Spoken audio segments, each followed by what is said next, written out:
All right, good morning. I'd like to call to order the work session of the Kent County Board of Commissioners, Tuesday, July 14th. First or second item on the agenda is public comment. Oh, we need the clerk, is that what you're telling me? She's using the restroom. Okay, I didn't need to say it on the microphone, but. All right, we will go at ease for a moment. She can't count to 21.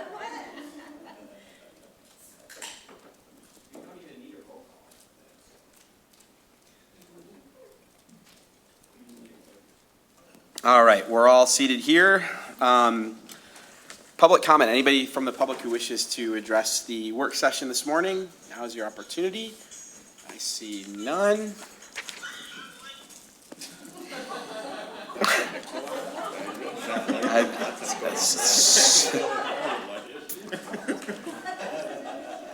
Sir Mix-a-Lot is here for public comment. All right, we will move to agenda item number 3. Corrections and detention millage work session. I didn't really call anybody or prep anybody to come forward, but you guys have some information in front of you. I think everybody here for the most part, there's a couple of stragglers that have not sort of gotten the lay of the land on this. He's calling back. Yet, I think I'm gonna put on the spot either the undersheriff or the sheriff to just give like a 2-minute intro on where we are, just level set, just to kind of high level. I know you don't need to go in the weeds, and obviously I'm not gonna ask you to do your giant presentation. And then I think I'm gonna ask Jeff to kind of walk through the sheet that your office prepared on the, I know you, I'm not looking at the guys behind you on the wall. You go through the sheet that you prepared on sort of the fiscal impact. So Brian, I'll give you the floor for a couple minutes and just kind of give us the lay of the land. Yeah, again, I'll go real brief and feel free to ask any questions just in the interest of time. But the original jail millage in 1990 passed, and what they did was consolidate all the lockups through the area municipalities. So Grand Rapids, Granville, Kentwood, everyone had their own lockup facility, would keep those people in their custody and care until after arraignment. Then after arraignment, they would transfer custody and care over to the sheriff's office. When the millage passed, it allowed for all those municipalities to save funds by not having to operate their lockup and all the additional costs, the food, the liability, medical costs that come with having a lockup facility. And the sheriff's department then held that responsibility. So that kind of was the gist of why there was a jail millage initially passed, to consolidate lockup facilities and services throughout Kent County. Then in 2008, there was a continuation of that. In 1990, there's also the additional round buildings for lockup facilities. If you see that, that was the new campus building design. So there was not only the lockups, but then the new facilities that were built. 2008, there was a 20-year millage in 1990. 2008, we went to the community 2 years ahead of time again for a continuation of that millage, again, for operational costs and support of the jail and its facility, as well as 2 additional buildings that were added in the 2011 campus of the sheriff's office. It was initially passed as a 0.84. It was rolled back because of Headley to about a 7.4, and that has continued on through today. Well, what we've seen over the last several years, though, is that most of our costs that are required constitutionally, medical care, food, housing for our inmate population has increased substantially over CPI. So what used to fund about 43% of our overall sheriff's budget with a millage is now reducing, and we believe in the near future that will be in the near mid to upper 30% of the operational costs of the correctional facility in itself. So what we'd like to do is try to get ahead of what we believe is going to be a long-term funding problem for the jail and sustainability by asking for the community to support a millage increase or a continuation based on whatever this committee and the commissioners decide. That's a short summary. That was really good. All right. Very succinct. Does anybody have high-level questions about just where we're at, the need, kind of what brought the sheriff's office here for Brian at the moment?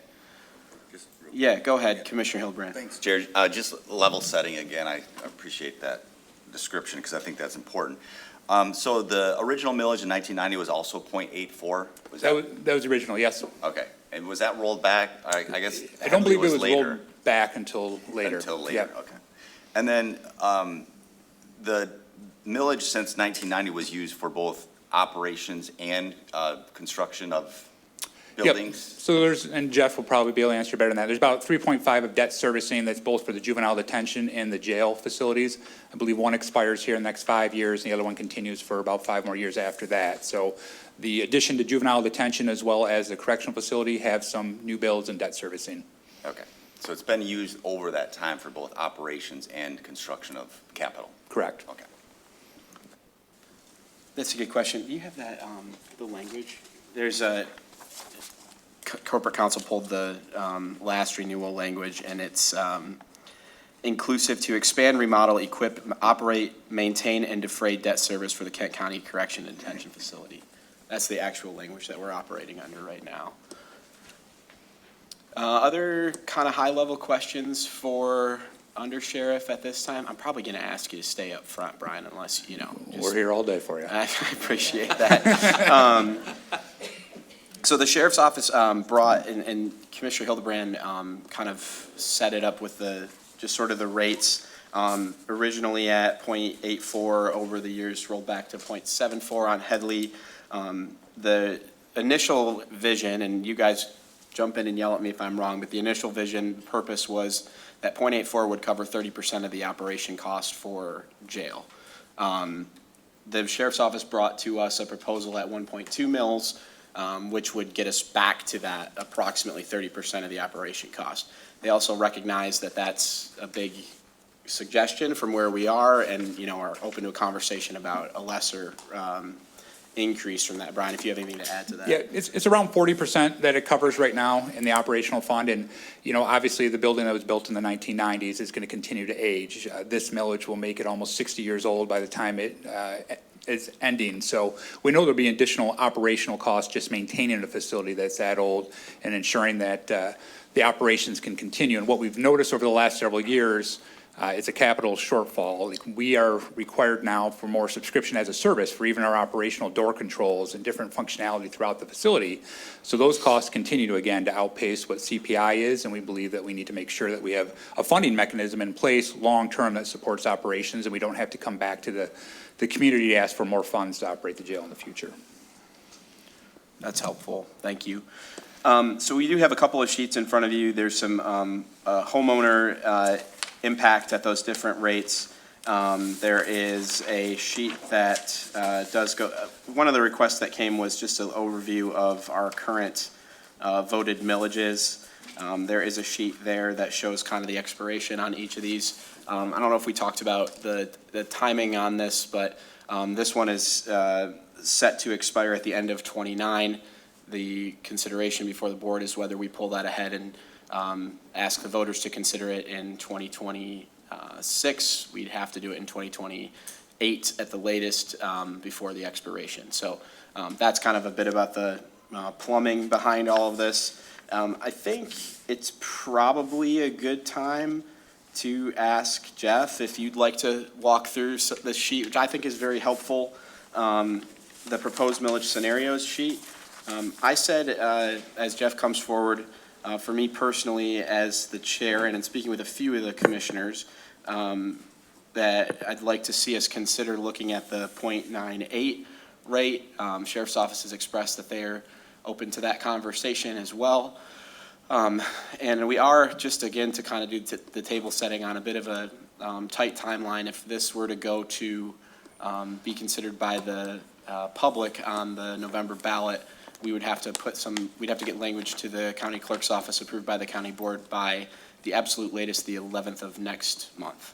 So that's kind of where we are. What I'd like to get out of this today is just an opportunity for commissioners to ask questions if they haven't, have some discussion and get a feel for where we are as a group, those of us that are here, and then just kind of see what the next steps are. So all that being said, I think I'll ask Jeff to kind of walk through this, and commissioners, feel free to ask questions as we go along.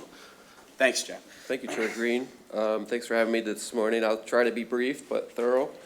So this sheet attempted to extrapolate what the proposed budget would be under all the three scenarios: restoring to .84 mils, moving it to .98 or 1.2, up through 2032. And 2032, we wanted to include because part of the debt falls off, the existing debt, so I'll go through that in a minute. The first column in the white, what we had to do is combine two funds. So there's a correction detention fund that collects the taxes, pays the debt, and then makes a transfer to the general fund where the expenses are actually housed. So we tried to combine both of those. So you can see total revenues for 27 proposed budget, $32.5 million. Total expenses, 62.5. So the general fund is roughly contributing about $30 million right now, the corrections costs, including debt. So the first gray bar then is if the millage is actually increased this year, so we collect those taxes on the December 1 tax roll, what each scenario would provide in additional revenues. There's a few other changes too, so you can see the first one, 0.84, and then 0.98 and 1.2 on the revenue side. You'll see a 0 under the jail per diem. So part of this proposal is that the jail per diem goes away, but they increase the arrest processing fee. I think it's $18.62 now, going up to $25. So you'll see a slight increase in the jail processing fee, but a 0 amount for the revenues for the jail per diem. So that would be part of this proposal. See revenues under each scenario. If I can just interrupt for a second, Yeah, Jeff, just to put a finer point on that. So that would materialize as about roughly $1 million savings to all of our cities, as a group, per annum. So like, whatever percentage they're bringing in terms of traffic, that's the savings that'll get divided among that group. So I just wanted to note that for the commissioners. That had been a point of contention in the past with our partners at our cities. So that's a proactive step that the sheriff's office is taking. Please, Jeff, go ahead. Okay. Thanks. So you can see revenues under the 0.84 increased to about 36.8. I should have brought my glasses. 42.2 under the 0.84 and about 50.5 million under the 1.2. On the bottom piece, I tried to increase expenses by historical amounts. So personnel, we increased 6%, supplies 4%. Other services and charges are where like the medical and those types of fees go to. I did increase those by 5%. We had a large jump in 26, but we do see that flattening out a little bit, so I think 5% will be a good number there. Capital, we just left flat, what's proposed in the budget. Current debt service, there's 2 issues outstanding. You can see $3.6 million. One of those falls off. If you carry this across to 2031, not 2032, I misspoke earlier. You can see it goes from 3.79 million in 2030 down to 1.5 million, 6 million. Again, I should have brought my glasses. 1.6 million in 2031. That's because that first debt payment falls off and then the additional debt continues until 2036. The other change here, I put in a proposed new debt payment of $3.5 million, and that would pay for the proposed improvements at the facility. And I think we're thinking around $50 million in that amount. We're still looking at term. I know Commissioner Burrow asked for a shorter term, and I did get some numbers on that as well. We couldn't do a 15-year term. It's not done a lot, but it is possible with a 10-year call. So, but for now, I plugged that in at a $3.5 million payment. So you can see under this scenario, the additional revenue available for the general fund is about $766,000 under a 0.84, about $6 million under a 0.98, and then about $14.5 million under a 1.2 mil for 2027. The rest of the years pretty much do the same thing. We estimated 4.5% taxable revenue increase each and every year, which has been historically what we've used. Expenses, again, the same percent increases throughout each of the years.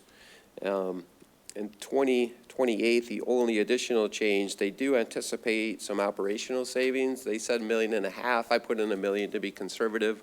So you can see that net reduction in expenses of $1 million beginning in 28. That may be aggressive because the facilities may not be done yet. I may need to move that out, but just for reference there, they do anticipate some efficiency savings should these improvements be put in place, and they can explain that, but it's more with the medical services, moving prisoners, that kind of thing, where they anticipate significant savings there.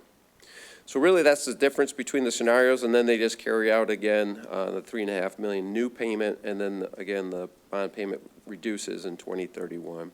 The percent increases are just overall for revenues and expenses throughout the time, and those are just averages of all the revenue changes and expense changes. So That's a brief summary. I know I covered a lot. I'd be happy to answer questions.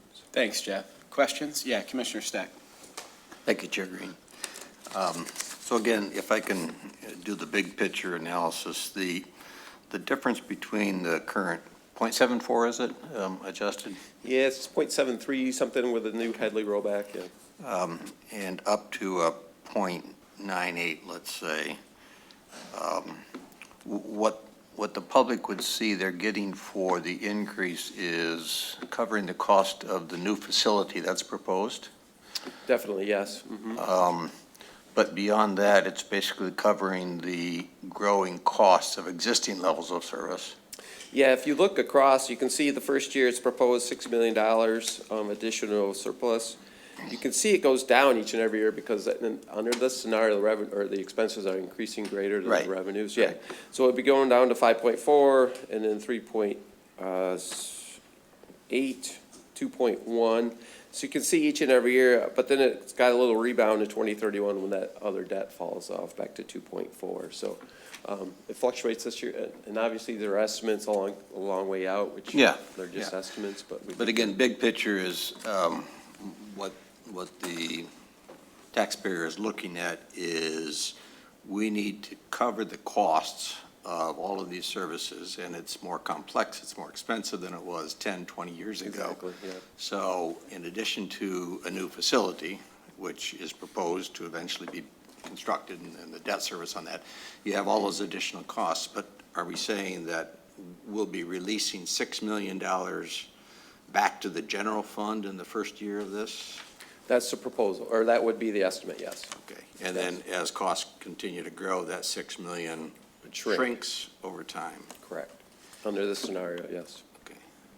And again, to their point, a lot of the capital now isn't capital anymore, it's operational expenses. A lot of the SaaS service cannot be capitalized anymore. Yeah. So that falls into the operations bucket, so that's also helped that increase amount. And if you remember during the capital review, they put through a proposal the last couple of years for, I think it's about a $40 million bond plus $3.5 million, excuse me, in planning for this new facility that we have not been able to afford through our normal capital process. So this, and what's the current level of planning on this new facility? If this gets approved, would that facility come back to us for approval next year? So for the last couple of years, we've done a feasibility as part of the CIP process. We had a rough estimate of about a $37 million project a few years ago. So we have an idea of what potentially the cost could be, but there is some discussion as to do you build new or renovate, depending on what the overall construction cost would be. It's not going to be less than 37. I bet you. More likely, it's not going to be that way. And you talked about back to the community. It's just the operations part of that and the improvement in the overall cost. But if this millage does not pass, inmates will have to be housed by these local municipalities before they're brought to the sheriff's office. We just don't have the housing capacity or the staff to bring in 1,000 inmates under our custody and care. That population would have to go back to the cities, and there would be cost and liability to each one of those cities. So the continuality of a millage is a necessity for Kent County as a whole. Otherwise, the whole system has to be reinvented back to where it was in the 1990s. Well, that seems And that's to be- just to clarify, sorry, Commissioner, but that's just to clarify, that's the existence of a millage Correct. in general, not necessarily Yeah. on an increase, but, Right. just to put a finer point on that. Continue, Commissioner. Well, I guess that's the complexity or difficulty in describing here is Yeah. if we continue as is, things fall off. So, yeah. Yeah, and, for us, I know we're an accredited agency, and I think that's brought up quite a bit, but one of the waivers we had was our medical facility. It was built in the 1970s. It's a housing unit that was converted into a medical housing. It has limited space, and to Jeff's point, our $1.5 million on savings, we believe that we can expand our clinical capacity. We'll be able to treat more inmates in our custody and care, not have to transport them to outside facilities at a higher cost. But there is, the efficiency of the process in here as well, too, that we are very much believe by asking for this millage will improve quality of care for our inmate population. And today, we're at almost 1,000 inmates.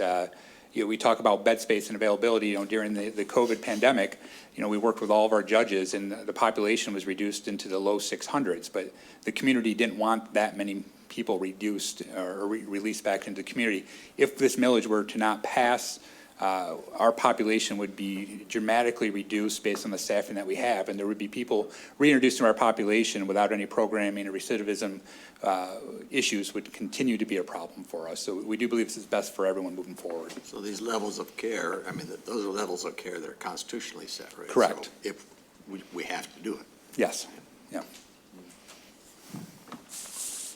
I think it's important to just put a finer point on what the undersheriff said too about the, you know, the local unit having a lockup. You know, back in the day, I don't know, Barney Fife is out in Lowell and they lock him up in the, you know, local lockup. But those facilities don't really exist anymore at the city departments in the way that they did, you know, a generation or two ago.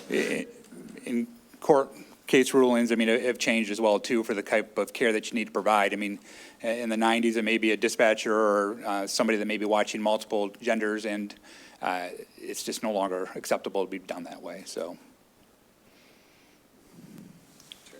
Yeah, Commissioner Burrow. Also, again, my years on city council, I know I had city managers always complaining about the jail tax or the per diem that's being charged back to the municipality. I think we're only one of two counties that have that fee, and I know the sheriff's sick of also answering and having that question brought to her, and this will go away in that scenario. So for those of us that are in that Metro 6 area, that will be some savings to our locals. So that's important. And also, let's not overlook too the security, not just the inmates' safety and having all those medical services in-house. It's the safety of the officers moving inmates to and from the jail. I mean, it's a big deal. It's for everybody's health and safety to have everybody in one spot. So I think it'll be a much better process for inmates as well. Can you speak briefly, Brian, just about the scope of what we're looking at longer term for the, Commissioner Steck referred to as a new facility. It's not necessary, we're not going to get a new jail for $40 to $50 million, but it is kind of a overhaul of the existing facility. Is that fair to say? I think it's.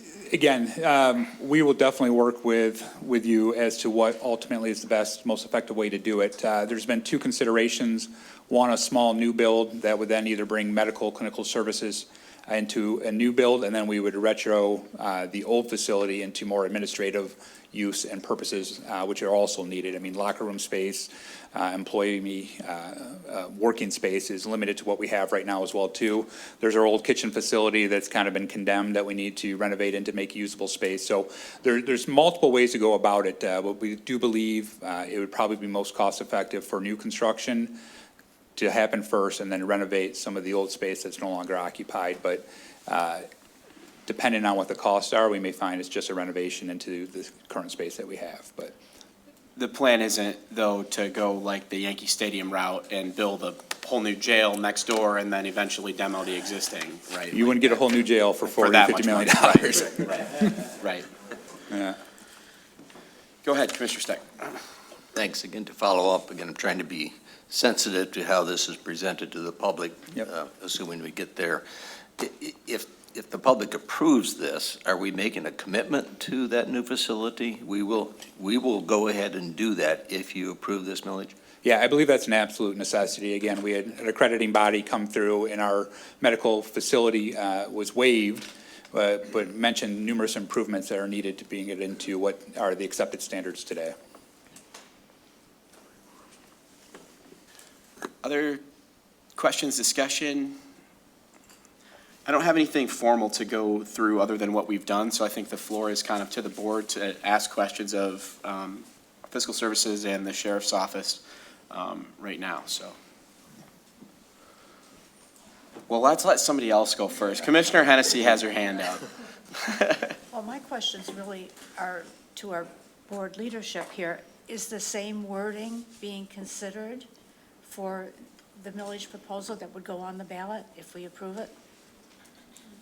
I don't know that, was actual language proposed in the message from the sheriff's office? I don't believe we You guys deferred didn't that to propose it. you. Yeah, okay. So, I mean, My starting point would certainly be the existing language, to answer your question, Carol. Okay. I'm not, as the That's- chair, that's- I'm not married to it necessarily, but that would be kind of where I'd like to set up the baseline. It'll probably be in that framework then. That's what I would envision, yeah. Okay, Yeah. I'm curious. Then, I was sitting here looking at the calendar. We've canceled our last meeting in July, and our next regularly scheduled meeting is not until August 13th, which is too late. I know I have an out-of-town vacation, an airplane schedule to meet, so how are you going to do that? Well, I wanted to have the conversation today with the board to see where we were on what the feeling is from the group. We'd likely have to look at scheduling a special meeting either on its own or, alongside a committee meeting to meet that timeline. Have we done any, or is there a plan to undertake any polling on this issue? No. I mean, I don't have a plan for that, no. Okay.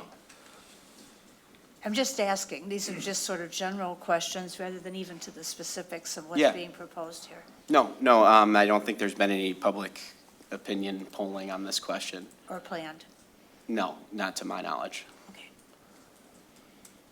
Do we know how many proposals are likely to be on this November ballot for increases in, Well, I don't know about we know the zoo. the zoo for Museum. us will be on the ballot, the zoo museum. We don't have anything else from the county, but I don't know the full scope of what there is countywide. I know there are other questions that are up in different municipalities. Okay, thank you. Yeah. Others? Commissioner Faber? Sure. So I'll just reiterate a little bit what I think I brought up in the millage subcommittee meeting. One discussion I'd like to have is really, around are we able to put guidelines in place for the dollars that are potentially freed up in the general fund? I think it's important to have that discussion before the money flows, just so that we have a shared understanding of if there is quote-unquote relief in the general fund, what are our thoughts in terms of what those dollars can go to? Are those limited to other capital improvements? Are they limited to other departments within the county? Are they set aside specifically for public safety? There's some discussion there that I would need to have prior to wanting to move forward with this. And then, this is a 20-year ask. I brought this up, I think, in the first one. The bond for the new facility was brought forward in the last ask. My take is more out of convenience than anything else. That, hey, we've got a renewal going, let's just put this in there. There's nothing that says that we can't uncouple operations and a specific bond for an improved facility. By my estimations, if we're trying to raise $4 million, a 0.1 mil over whatever time would get us there. And it would be a lot more transparent to the public what they're getting for that ask. And potentially, it doesn't need to be 20 years. We could shorten that. We could look at that being, a 10-year request, or we move operations to a 10-year request, so that we're not really locking ourselves in for this duration of time. This is by far the longest duration millage that we have. Everyone else, we typically limit them to 6 to 10 years because we know that things change and needs change. So I would just say if we're at 20 years because that's really being driven by a bond payment opposed to what we're really thinking about in terms of operations, then I would want to advocate really for those things to be uncoupled. It is not unusual to go to the voters and say, here are the two questions, and if this one doesn't pass, then this one also doesn't pass, so that they're bound together. So you could say the bond request is contingent on the operating millage being approved. People can't just say, oh, I'd like to fund a new facility, but I really don't want to fund correction officers. There are mechanisms by which we could do that, and we could potentially reduce the duration of that bond. So those are my two comments for now. That obviously raises additional, questions related to our timeline and what we would need to do prior to bringing this to the voters, or allowing the voters to decide. But those are, to me, conversations that I would want to engage in. Thank you. I don't know if there was any feedback from any of the staff on, Commissioner Faber's comments, questions. I think this is a good time to have some of that, discussion. Jeff, if you have something, go ahead. Yeah, just real quickly, if you look at the first column, you can see the general fund's currently subsidizing jail operations by the tune of about $30 million. Under any of these scenarios, you'll never see the general fund support be gone. So under the best scenario, the first year, they're still contributing over $50 million from the general fund. Under the 0.84, almost $30 million still. So I think we have to be a little bit careful when we're saying the increment, what we're going to do with that. We really don't have an increment over the cost of just the operations alone. So we'd have to raise it to almost 1.5 or 1.7, I think, to actually have an increment that's available to fund other sources in the general fund. I mean, it obviously does free up cash, but as I said, operation costs of the jail continue to increase, and you can see it year over year that gap goes down. So really, under a 0.98 scenario, it's basically just covering the operations and the new building facility for the jail. So that's my only comment on that. Thank you. I just wanted to mention one thing as well. As a special millage, it can only be used for the purposes that are in the ballot language. And so the money that's raised is automatically restricted for the operations and maintenance, paying the debt service for whether it's a rehab or a new facility. And so that restriction's already in place on the new money that would go in. Thanks, Al. And I think the question that's come up from commissioners, and Minority Vice Chair Faber just raised it, is to the perceived, savings against the current year for the general fund. Right. What are the intentions for those dollars? Did you have a follow-up, Corporate Counsel? Just to add that, in addition to the point that Al just made, to the extent that the board would be attempting to kind of direct the use of future freed up dollars or dollars that were as a corollary to the millage passing would be available, I think that would get problematic with tying the legislative powers of a future board. So there might be some complications there. So just to challenge that, we have a policy that says we're only, we are mandated to spend a certain millage amount of our general millage to CIP projects. Isn't that binding future boards to a policy? Wouldn't this fit within that same? My understanding is that the policy can be changed by a future board. So there's some difference there. You certainly can, to your point, Commissioner, control the use of the millage funds that are collected as a part of the millage through the ballot language itself. The problem comes where the knock-on effects of what happens to other general fund dollars if additional revenues are raised. But, for example, there could be a discussion that says we're going to make that decision to raise that minimum for capital to 0.22, and with the understanding that there's additional dollars that are, coming in, or I don't know what the right language is. I want to be sensitive, but I'm going to say freed up, but I know they're not. But, there could be some, within our existing framework, some opportunities to give assurances in terms of how we're thinking about those dollars and where those dollars go. Yeah, and you could certainly do that. You could set it at 3, 4, but it wouldn't, a future board could reset the policy to a different, That's certainly Commissioner Faber, and I don't know if you're advocating for that approach or not, but that's certainly something that I'm interested in a conversation about, amendment to the fiscal policy to say, you know, hey, we have the CIP rate, and, you know, we can attempt to maybe look at what might match what we think is coming in, or I think generally there's been some interest on this group to say we'd like to see a greater investment into what goes into CIP moving forward, so. Commissioner Steck. Thank you, Chair. Again, this was my second, or maybe my third, sorry. Actually, one of my questions was what Commissioner Hennessy raised, and that is that it gets back to the actual language of this proposal is essential, because it'll define the scope of what we can use it for. So certainly would like to see what that says, obviously, sooner rather than later. And the second is, my understanding is if we go at a 0.98, even if we change the language of the ballot use, the use of the funds, that's still a renewal?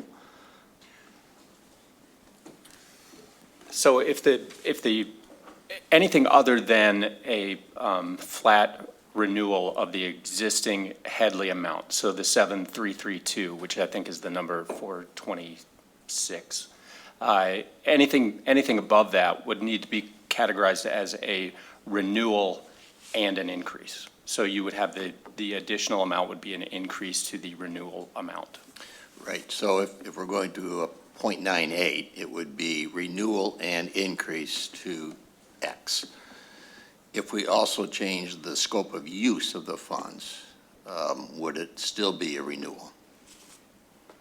I'd have to look maybe a little more closely at that particular question, but my understanding as we are here today is that if we change the scope of the use of the funds, that we probably would not be able to call it a renewal. So using the funds to cover the annual debt service on a new facility isn't in the existing language, so we'd have to change the language. I think it is. I think that the Is it in debt there? service is included in the current language that was approved in The 2008. debt service of any sort, of any existing or future building is within the current language. It's not specific to a building. Okay, It's just says debt service. okay, okay. I think Well, there's two places actually in that language where you could argue that it would fall under, there's another, did you give it to me? No. There's another line in there that I think you could qualify. Well, it even says, inclusive to expand, remodel, equip, operate, maintain, and defray debt service. So certainly expand, remodel, equip, all would fall under what you're talking Okay. about, Commissioner. Okay. So I guess my last comment is I understand the 0.98 receipts would only be able to be used for that purpose, but in reality, it does release funds that otherwise would come out of general fund into funding police services. It's actually the millage funds that go into the general fund because it's so much less than what it costs to operate the jail. So it's the reverse, but yes. The reverse of what I've said, but yes, I'm correct. Yes. That'll take till tomorrow to process.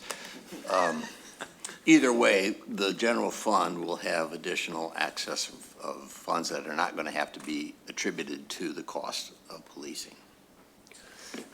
Yeah, if I may, Commissioner Or Steck. can we still retain, that decision is yet to be made if this is approved, because it strikes me that those funds could be retained within the cost of new facilities, so we don't have to borrow as much money. If you look at history, what happens is, yes, there will be a time of some sort of relief, but then in the future, as jail costs continue to escalate more, that will continue to go down more.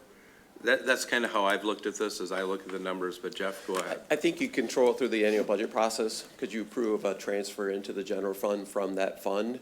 So you could do it, that's how I foresee it happening in the future. So if you want to keep more in there for future fund balance or whatever you want to do, we control that through the budget process annually. Right. And I think that, again, I'm trying to be sensitive to how we're going to present this, because there's going to be a lot of questions, particularly for those of us in Walker, where we already have a police millage going to the voters, that in fact, these funds can be actually applied to the cost of this facility, could they not? Yeah, there's just one more factor I want you guys to consider while you're thinking about this. Keep in mind that about 30% of the capacity in the correctional facility will be upwards of 60 years old by the time this millage were to pass.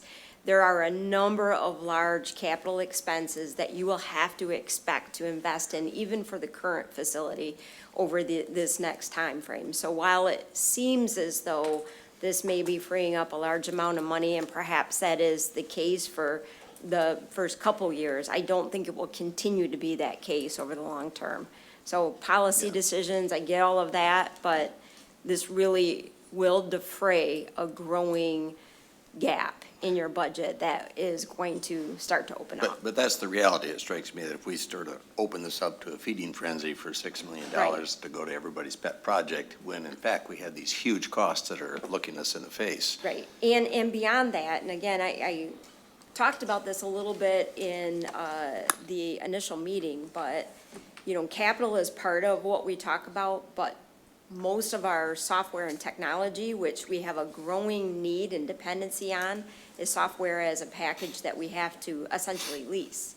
We have to pay for it every year. So these aren't the same kind of capital expenses that we have historically had. Our door controls, for example, for the jail cells are an example of this. Our key control system is an example of this. The software that manages the inmate files and all files at the sheriff's department. This is, and everywhere else too, not just ours. So these are costs that will continue to grow and have grown in your general operating budget that there is not a category for in our process. So I just want that to be part of our thought process before we divvy up the excess money left in the account. Thank you, Sheriff. Commissioner Hennessy? I think I know the answer to this question, but I'm going to ask it. Is there a way in which you can do the ballot wording to exempt this from the Headley effects in future years? No. No. Okay, that's what I thought, but I was going to ask the question. And Headley's in the state constitution, so absent an amendment to the state constitution, we can't do it that. cannot be, just asking that question to make, clarify it. Yeah. Have we ever considered, like, going for a general? You know, here we go very specific for jail as opposed to other things. Have we considered looking at this differently and maybe just doing a general increase in the county allocation? You mean an increase to the county operational millage? Right. It's not something I'm considering at this time. It's certainly something that the board could consider at any time, but I think it makes more sense to go about it the way that we have on these other millages where we have a dedicated stream and you've been around longer than I have, Carol, and working in this space, but we've not historically gone where we're going to increase the general operating millage. We've gone in the direction more that we've got siloed buckets and things that we want to pay for, and we do it that direction, as you know. Right. But, yeah, that's true. What you're saying is true. We've always approached it that way, but I'm just wondering, you know, if there's other ways to think about this, you know, maybe we haven't in the past. There's a certain beauty to going for very specific uses and making that very clear to the voters. I understand that too. Yeah, I am reticent for a lot of reasons to simply raise the operating millage across the board because I think I think this is a bit of a more voter-involved approach to it where we're saying, hey, we'd like to go for this increase for this specific thing. We can increase the operating millage without a vote of the people.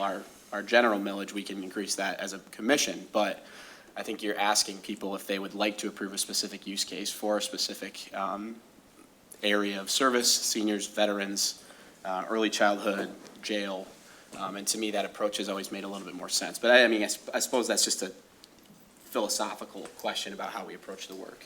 Thank you. Commissioner Hildebrand. Thank you, Chair Green. I think I've said in prior millage discussions that I don't take these questions lightly. People really struggle with property taxes, and so, you know, it's a real burden on personal finances, and it's a struggle for young people to get into homes, and so, you know, I don't take these decisions lightly, but, we also have an obligation to fund the necessary services of government, so there's a balance there. For me, what's important, and it's been brought up, I think, by several commissioners this morning, is the capital improvement plan. And I don't even think we need to sell that to the public as part of this, whether we ask for a renewal, an increase, whether it's done this year, next year, or in 2028. To me, we should have a capital plan, and maybe it's 2 or 3 options that we move forward to. I think we just need to elevate the capital improvement efforts at your facility. We need to elevate that up in our priority list, in our capital improvements. I was just there a few weeks ago. It's shocking, the working environment there. And so I almost think we have to get a capital plan together, and we can, regardless of what happens with the millage, we need to elevate that up into, the 1 to 3 year timeframe to get moving on it. And I don't know, whether it's money in the existing facility, you talked about a new facility, I don't know exactly what that means, because you talk about new facility and then renovating the old one, so it sounds like you would have a new facility and use the old one, both. I'm not sure what that all entails, but I just think we have to have a capital plan and prioritize it in our budget process and get it going. So that's important to me. Thank you, Commissioner. I think that speaks to the conversation we're having about the CIP, potentially fiscal policy around CIP. We can call this a savings. We've called it additional GF capacity, but we've gone through it. It's not really additional GF capacity. We know at some point, Jeff's been careful to caution that, we're making a lot of assumptions in the projections. We know we're going to get a higher rate. We're trying to do the best we absolutely can to figure out what that's going to look like. But we also know at some point, there's going to be a crossover of the, operation cost of the jail, and here's the millage rate, and at some point, we're going to cross over where we're back to a subsidization at a greater rate from what we're doing from general fund. So to me, it makes a lot of sense to look at that quote-unquote savings to the GF and at least say, we're going to try to capture that in a CIP policy. For me, I think it makes the most sense to put those additional dollars potentially back toward, the cost we know we're going to have at jail, but at least in the broader terms of, here are capital needs that we know we're going to have, because I think that's where we're seeing a real struggle, and it's what gets us into having to borrow more down the road. And so that's kind of what I would envision would be a good approach to it. Somebody have their hand up, I thought.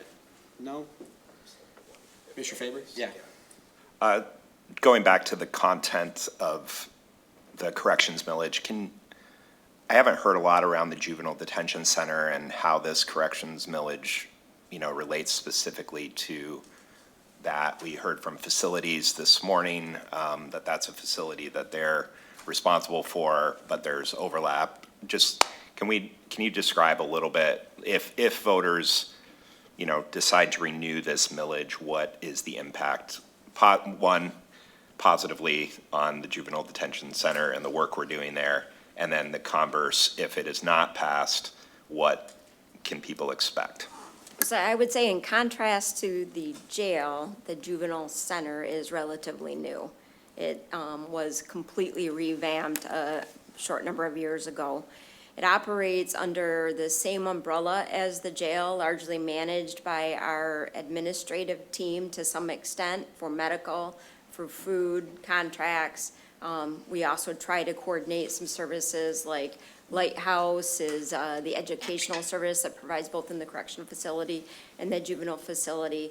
And I will also point out that juvenile detention's operations are often covered by other programming, such as the child care fund. So it's not an easy answer to tell you exactly how it relates, but the bond that is currently being paid by the millage is to support the detention facility that was built a couple years ago, in addition to some additions to, or transitions of some of the areas within the correctional facility at the sheriff's office. And I do want to just clarify one thing. So we're talking about building a new facility.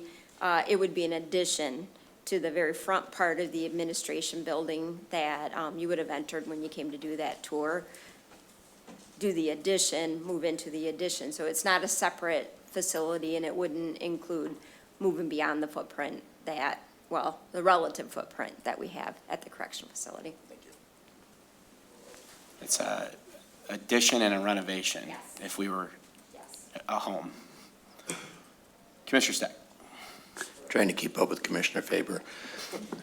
Well, you boys are in a race for the pennant all year long, so. Yes, so as I understand it, if we go to a .98, it is presented as a renewal of the .74 and an addition to that. So that's how it would be presented to the voters? But they only have one vote, so either they do the full package or they don't do anything, which would be disastrous if this didn't get renewed. So we're comfortable, .98 will, It's not disastrous for 2 more years. well, okay, so. No, but again, that was the reason why they took it 2 years early back in 2008. One of the reasons was the factor of, if this doesn't go in 2 years, then we're in deep But the duty. strategy then is if it doesn't pass at .98, we have to come back and do it again before the end of this existing millage and revise it and do something that will pass. If I'm here and that scenario happens, then I certainly would recommend that we brought back something with probably a lesser rate, or, I mean, there was something about the proposal then that the voters didn't like, so we'd go back to the drawing board and reconsider, but adjacent to your point, Commissioner, and to Al's point, we'd have a couple whacks at it if it did go up this year and for some reason it failed. You still have another opportunity to put in front of the voters. But our consensus is a .98 would be a reasonably expected approval. Otherwise, you wouldn't be sending this to us, right? Well, you're asking me to consider what the voters would say. I think, Commissioner Hennessy asked a similar question. I think the question is, what do we feel is reasonable? And that's why we have to consider what are the increases and that sort of thing. And then it's up to the electorate to decide what they think of what we've put in front of them. Right, but I personally think a .98 is a reasonable number and is likely to pass. And that's important to me because I don't want to send something to the voters that I think they're going to say no to at this point because of the implications for us. And I think the best that I would agree with you, Commissioner, and I would agree that it feels reasonable to me. But I think we are tasked with looking at, any millage question and saying, what do we think about how we view this as residents ourselves and taxpayers? What do our neighbors and, the highest earners and the lowest earners in our, districts, how's that going to impact them? I think that's part of what we have to look at and make the best determination we can.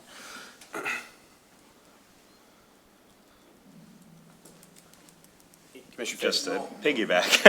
Well, it goes back to your original point, which is the corrections bucket at .74, at .98, at .1, or 1.2, et cetera. It's just how much do you want to fill the bucket, realizing there's still a gap. And, that's a little bit what we're struggling with, is this millage rate does not correspond specifically to the problem at hand in terms of sort of what it's able to fund.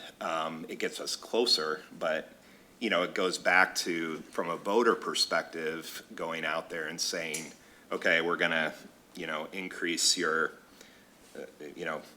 another $25 versus another $45, whatever that is.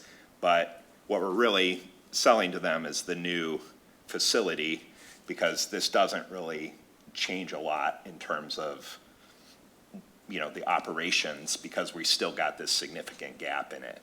I know I'm being broad in that, but, it's a little bit of the conundrum that some other organizations in our community are under, which is we're going to raise your taxes, but don't expect any additional services because we're just trying to catch up to the increased costs of delivering these services. And that's a tough ask to the voters. Yeah, I mean, I would agree with the framing, Commissioner. I also think it's just the challenge of where we're at.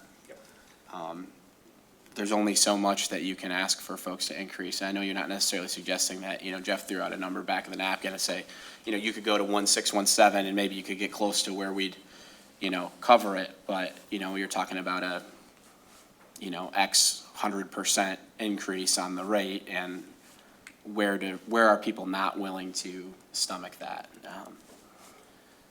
I wish we could I think what I'm trying to do is solve for what we know is a real structural deficiency, and make it a little bit better. But I think your point is fair that, you're not gonna have nothing's ever really shiny and new at a correctional facility, even when it's shiny and new. It's not they're not fun or sexy places to work, or be as a resident, a user. But, anyway. Commissioner Stack. Bottom line, for us to approve this and send it to the voters, we're saying this is a reasonable approval. We can make this work. If we can't make it work, we shouldn't send it to them, but. Yeah, I think the challenge too, I would agree with that, Commissioner, and the challenge is, like, if we do nothing or we keep even at the current rate, we're gonna continue to compound and eat up the, more of our general fund that eventually is gonna be a structural deficiency. Go ahead, Sheriff. Just as we're framing this question, I think it's important to go back to the 1990 initial project and point out the efficiencies that developed. That is not normal in Michigan or any other state, that all the original arrests come to the county jail. That's something that our community put into place because it was an efficiency. It provided for a better quality for the arrestee, for the arresting agency, and for the judicial system. So I think you go back and talk about that efficiency, and the fact that it was funded on a millage that requires to be renewed. And additionally, the medical services that are provided there to take the pressure off other community resources such as the EDs. So I think we do have a narrative that we can point to that would talk about the benefit to the community, other than a shiny building that's never gonna be shiny because it's a correctional facility. I think it's important to talk about what would be lost in terms of what we gained by the efficiencies that our people that planned this ahead of us really brilliantly came up with, because it's serious cost aversion for our communities. Yeah, I think that's well said, Sheriff. Thank you. Others, Commissioner Bujak. Thank you, Chair. Just a quick question. Once the language is approved at whatever the millage rate is, whose responsibility is it to promote this? Who promotes the millage? Do we as a board? I don't think we as a board do that, right? I mean, as an individual commissioner, you can do that. You I can. know, but is it the sheriff's department that's gonna put out a promotion on? The How- sheriff's department can't either. Yeah, how does that work? I mean, who's promoting this? I mean, If we're trying to sell it, somebody's gotta sell it. well, in theory, someone could stand up a political committee, a ballot question committee, and could raise funds and do political activities.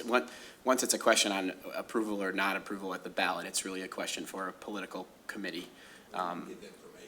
We could provide information upon request. We can do FAQs if we want. Certainly, if you are inclined as a commissioner, Wally, if you choose to support it, you can go out and say, hey, I think this is a great idea, that sort of thing. But the county and the sheriff's office wouldn't be engaged in electioneering or saying, hey, we would like you to support or not support this question, because that would be in violation of campaign finance law. And the clerk is champing at the bit. She can tell you a lot more about it if you want, so.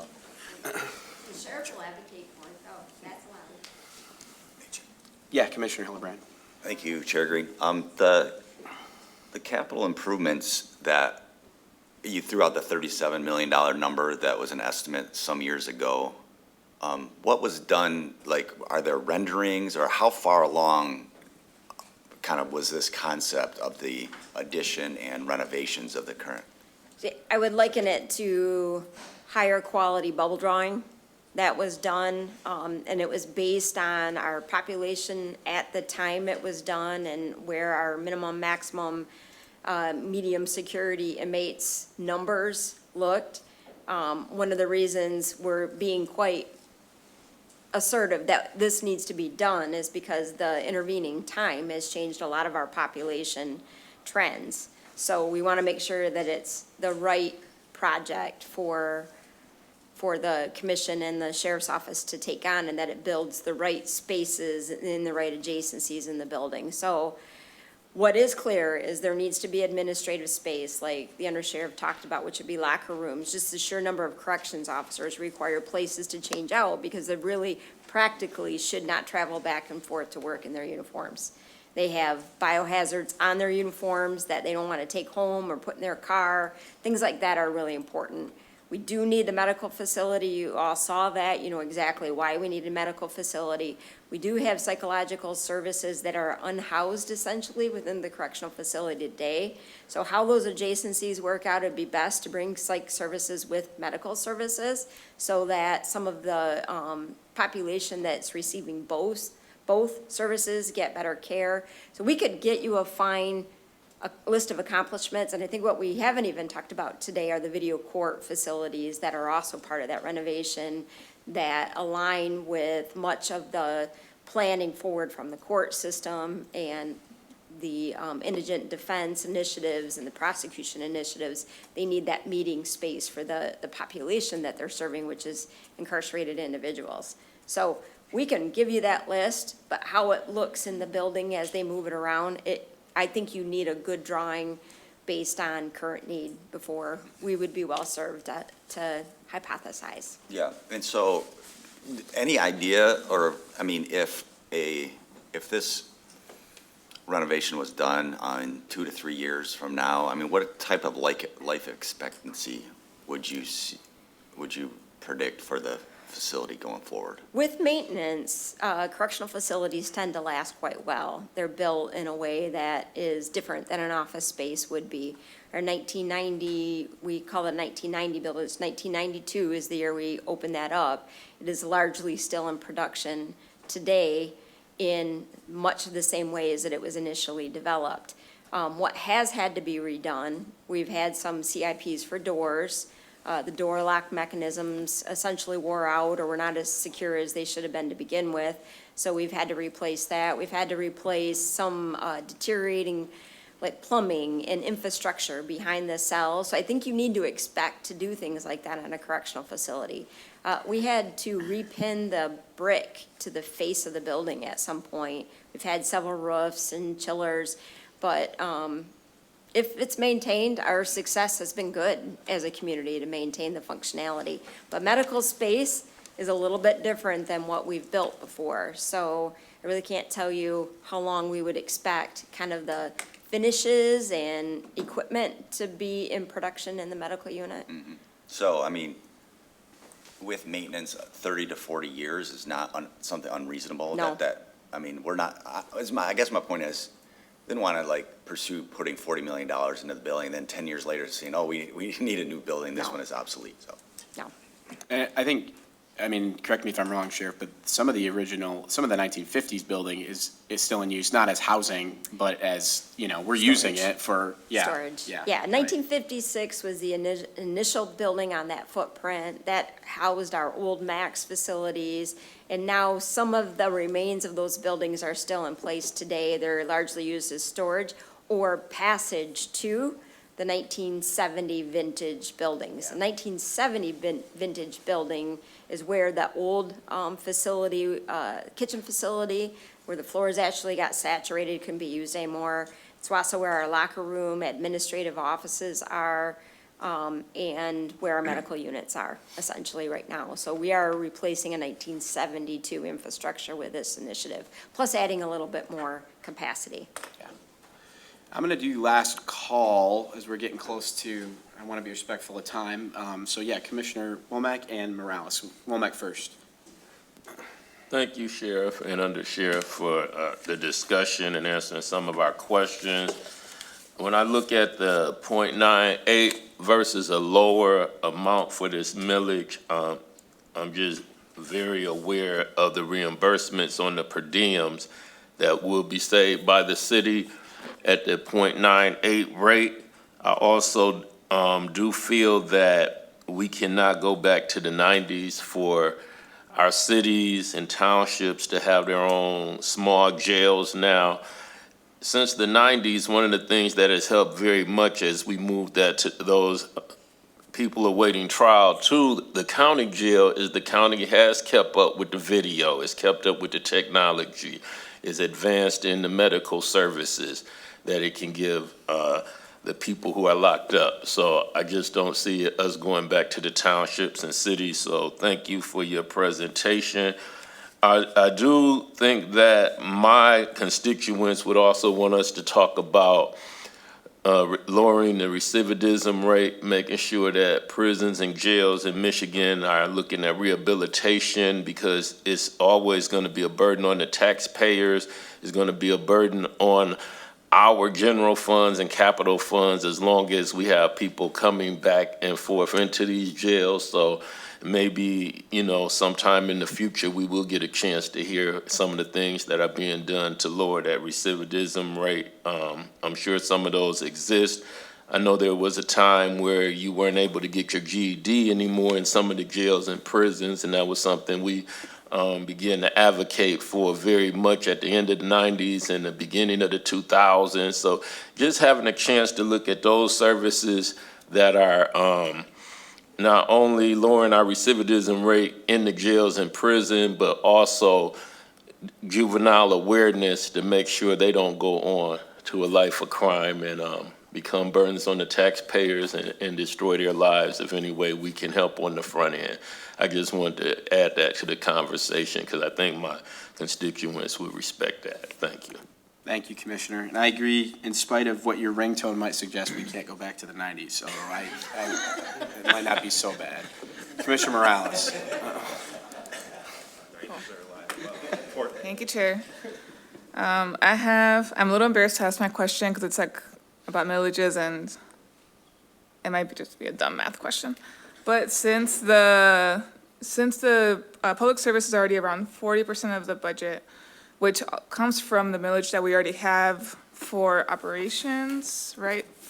Which is a 4.8 millage. Would it be possible to just have the whole thing move to its own millage at say a 3.0, and then the county just shrinks its own operating millage to a 3? That would be a huge millage. If we were to actually take a special millage and pay for the entire correctional facility, But then we would shrink ours by 40% also, right? it would shrink ours quite a bit, yes. I think the balance of it is, for where we're at today, we don't have enough uses to spend all that freed up general fund money on. And the millage itself probably would not stand a chance if we went at the level. We'll look at I don't know, Jeff, I'm not sure what that level would be, but I'm curious. But that would be so high that it would be hugely unlikely it would pass. It's certainly possible to, in theory, Commissioner, to answer your question, it's something the board could do. We have the mechanism to do it, but I think it would end up having to be, to make it some, But is it more of an optics issue or think it'd be more more of a of- mechanical issue? I'm sorry, that was your second part?